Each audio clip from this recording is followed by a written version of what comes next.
Diego stood before the luminous portal, the gateway back to his life.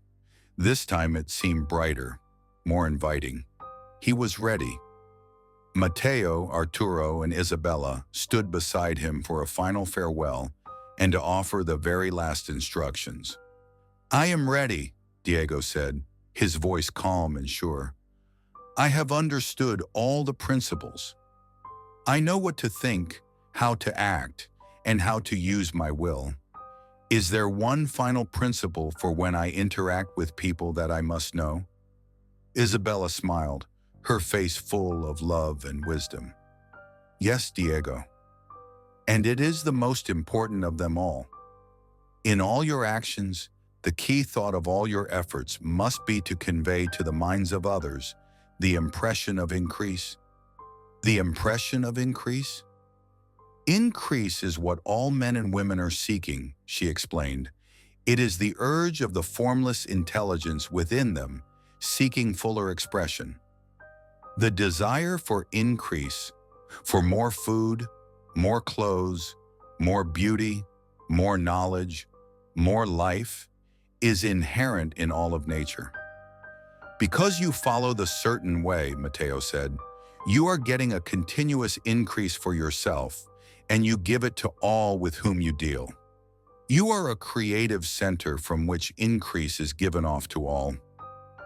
"How can I convey this feeling?" Diego asked. "Be sure of this," Mateo instructed, "and convey the assurance of this fact to every man, woman, and child with whom you come in contact. No matter how small the transaction, even if it be only the selling of a stick of candy to a little child, put into it the thought of increase, and be sure that the customer is impressed with the thought. A shining mirror appeared before them, showing an image of Diego in the future. He was interacting with people, with a customer in a beautiful new taxi, with a shopkeeper, with a neighbor. He didn't say anything specific, but after he left, a smile would appear on their lips, and a palpable sense of hope and energy would linger in the air around them.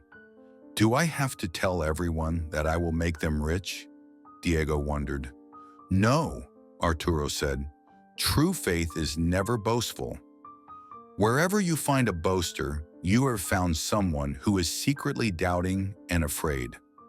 You convey this impression by holding the unshakable faith that you yourself are on the path of increase, and by letting this faith inspire and fill every act, tone, and look.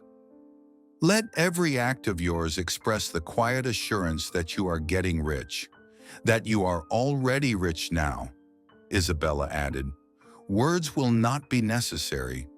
They will feel the sense of increase in your presence and will be drawn to you again."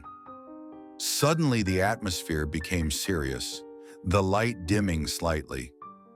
Mateo looked at Diego with a deep, warning gaze. "Diego, there is one subtle and final temptation that you must beware of: the desire to seek power over others." Arturo's face turned grim. "This has been the curse of the world. The mind that is thirsty for dominion over others is the competitive mind.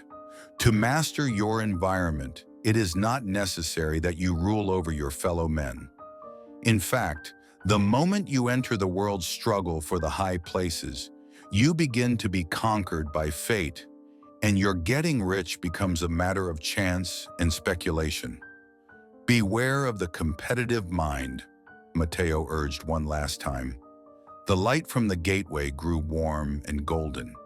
Isabella stepped forward to gift Diego the last and most beautiful principle. "There is no better statement for the principle of creative action than this," she said softly. "What I want for myself, I want for everyone. This must be your guiding star." The three guides placed their luminous hands on Diego's shoulders in a final blessing.